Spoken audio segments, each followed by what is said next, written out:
Really interested in the creator economy, great at building systems and processes, but I don't enjoy it. Okay, great. So, perfect. This is why this is a classic problem for a lot of people. It's like, hey, you're really good at something, and everybody tells you should keep doing that, and you tell yourself you keep doing that. It's like, but I don't want to keep doing that. I don't like it. Right? Great. So what have you liked doing? Not what you're great at. Even if you sucked at it.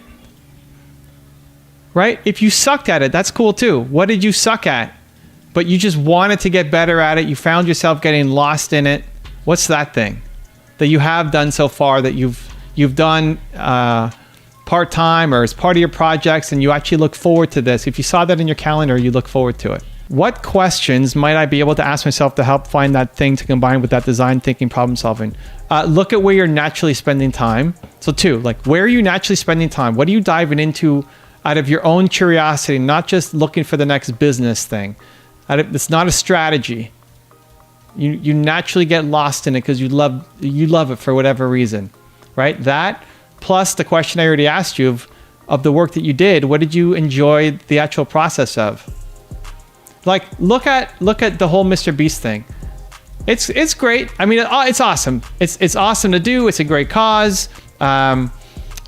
It'll build your connections. It's strategy, you know, like, you like it. You don't not like it. Obviously you wouldn't, if you didn't like it, you wouldn't do it. So you like it, but it's more kind of half boredom. I don't know what to do next. So it gives me a project, and half strategy of connections. Whoa, he's shooting at me, right? That, hey, if I can do a good thing for Mr. Beast, that can help me with the things that I'm going to be doing, right? That's kind of the category. And that's okay, but that's kind of what you've always done, right? It's just opportunistic. It's strategy plus opportunistic, which is okay, but it's not the thing, right? It's not the thing yet.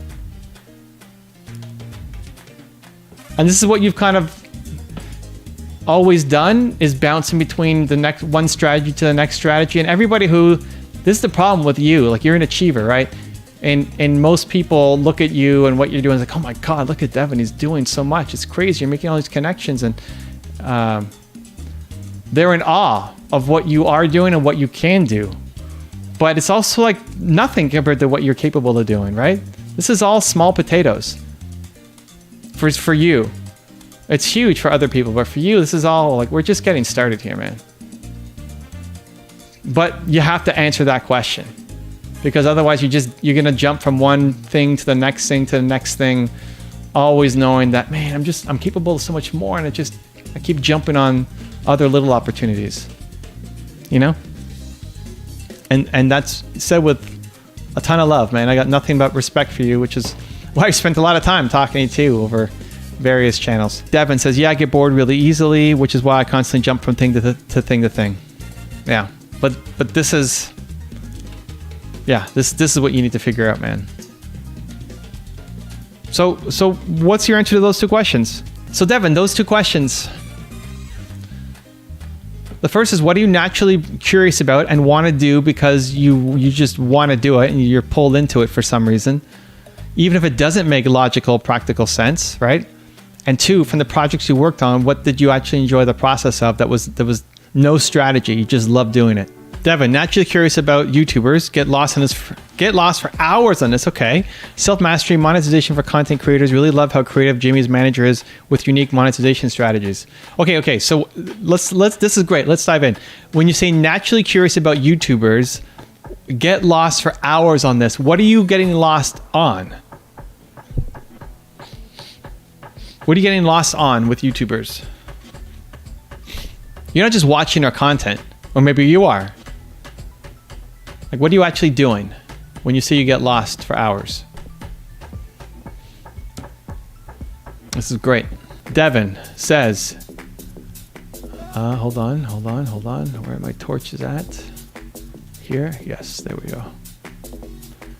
Okay, Devon says he's great at pitching his brand deals, but I notice it's a big opportunity for him. He's made his own pizza brand, even delivered a pizza from space. Okay, so what's the big opportunity? He could totally work with virtual dining concepts to deliver his branded pizzas countrywide. So the next thing for you then becomes, how do you take these ideas and turn them into something? Because the idea alone isn't enough. Like, this guy has tons of ideas, right? If you look at Jonathan, he says, you should do a Discord, right? Say, okay, great. Can you help me do it? Because I don't know what I'm doing.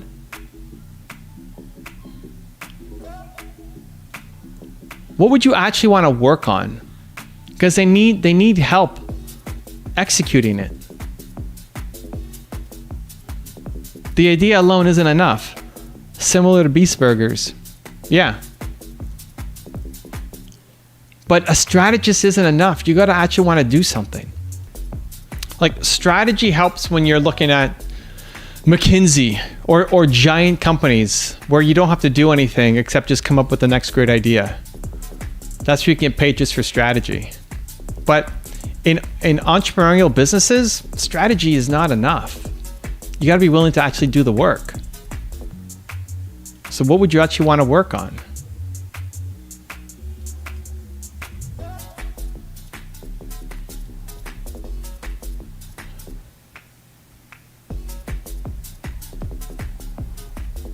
Off. Okay, we still have lines coming in. Ah, look, we built an E. I didn't even notice. Look at that. I like the letter E.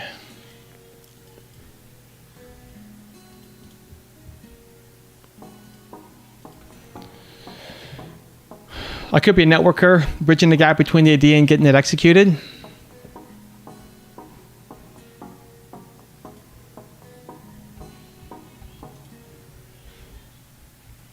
Yeah. Vetting and finding the right person.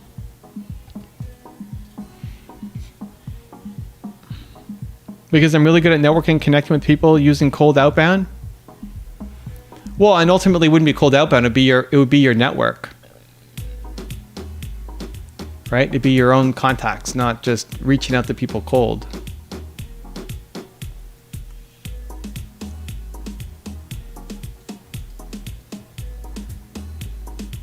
It's a potential business model.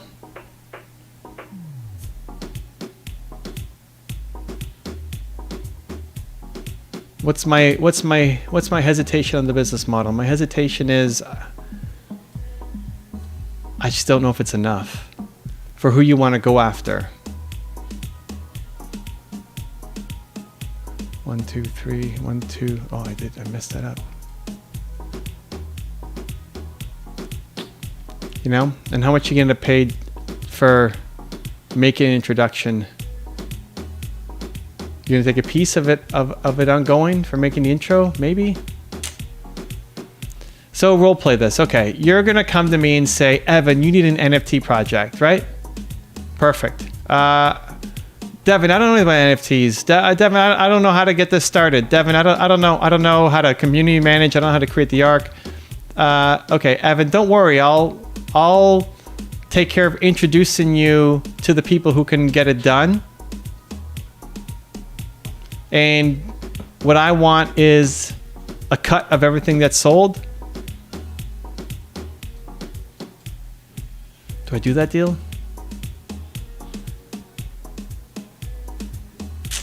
I don't know if I do that deal.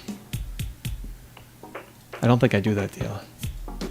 The fact that I'm hesitating means I don't do that deal. No, I'm only one guy.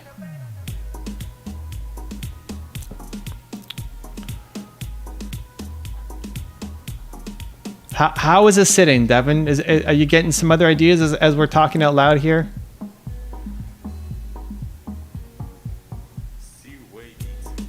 So I've done a lot of deals where I've done revenue splits or partnerships or invested in companies.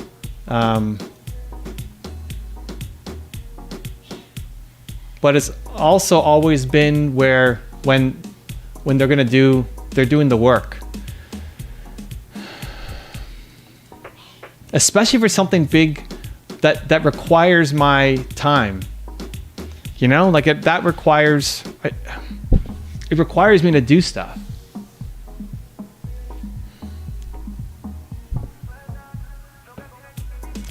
Maybe we'll get a couple chains here.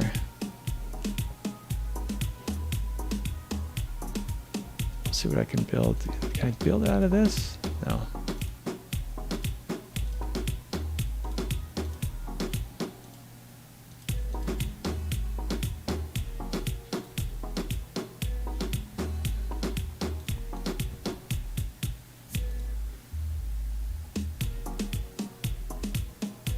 There we go. I like that. I think in that case, the monetization comes from the seller, not the buyer.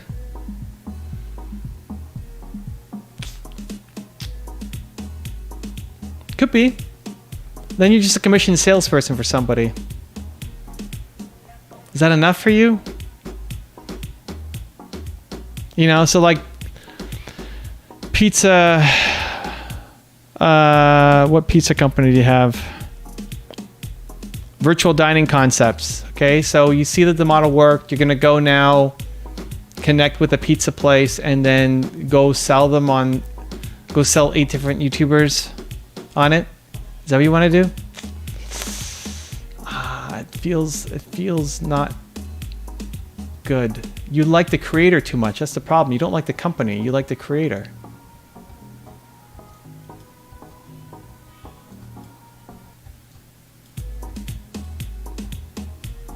Right?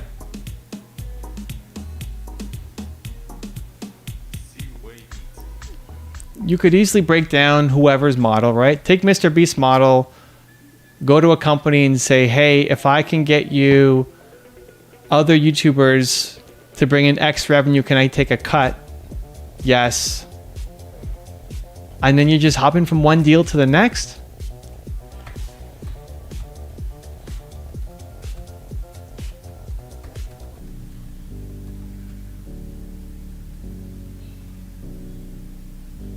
Does that sit? Does that hell yeah for you? It doesn't feel right to me, but this is your business.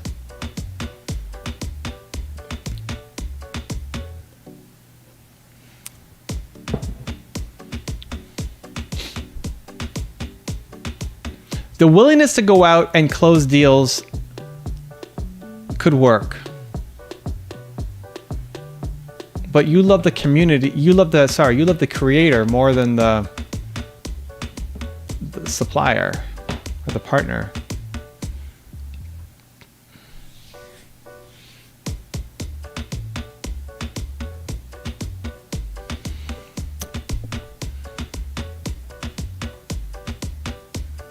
Not really.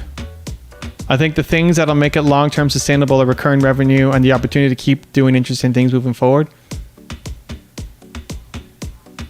Because if I'm able to partner with a creator long-term, that's much sexier. It allows me to create and push the projects for them.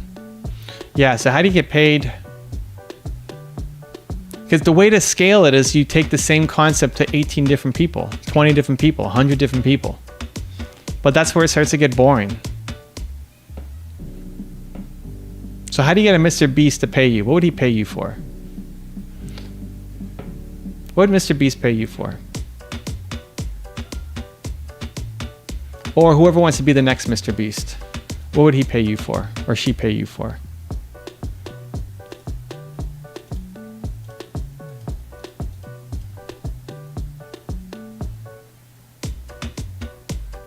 That's worth it for you, that is interesting, appealing, sexy, all of it. Yeah, Devon, I think at the end of the day, it's still going to come down to like, what would you actually want to do the work of? What about hunting down creative brand deals? As soon as I get the video idea, I go find the sponsorships that are going to fit the video concept perfectly. Could that do using design thinking? It could. It could.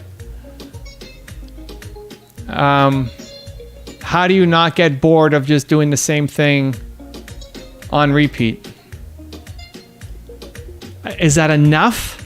You know, then that's a self-awareness question. My hesitation is I don't know that that's enough for you to feel like just working with the same creator, even though the companies are different every time. And is that enough of a new challenge each time?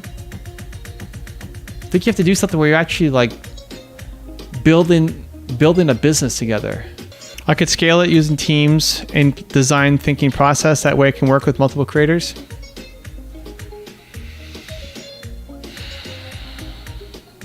Well, what do you think? This is your business. Does that get you excited? Is that a hell yeah? Like, oh my gosh, I can't wait to start on that thing.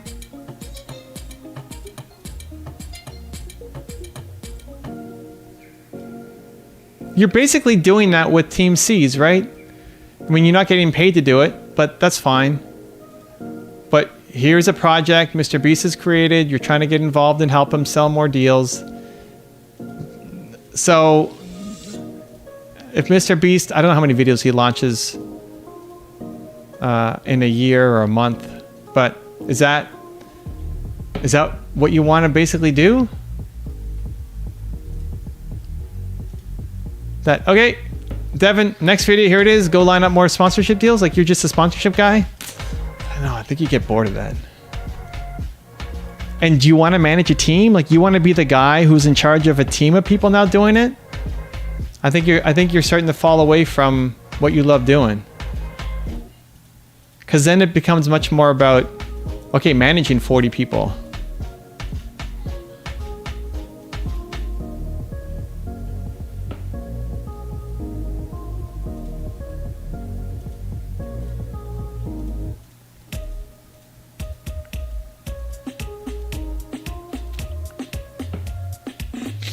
Oh, we gotta go in 3 minutes.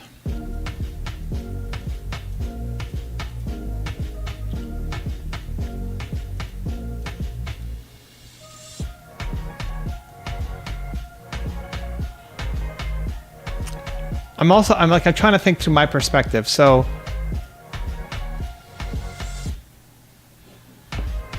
what could you do? I mean, NFTs, right? If it's a project that I'm involved in, NFTs, you'd have to be in the business doing it, right? You'd have to be living it.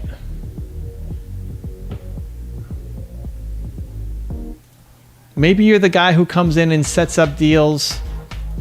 How much do you want to run the business instead of just, like, not run the business forever, but be the guy, run the business to $1 million and then sell it?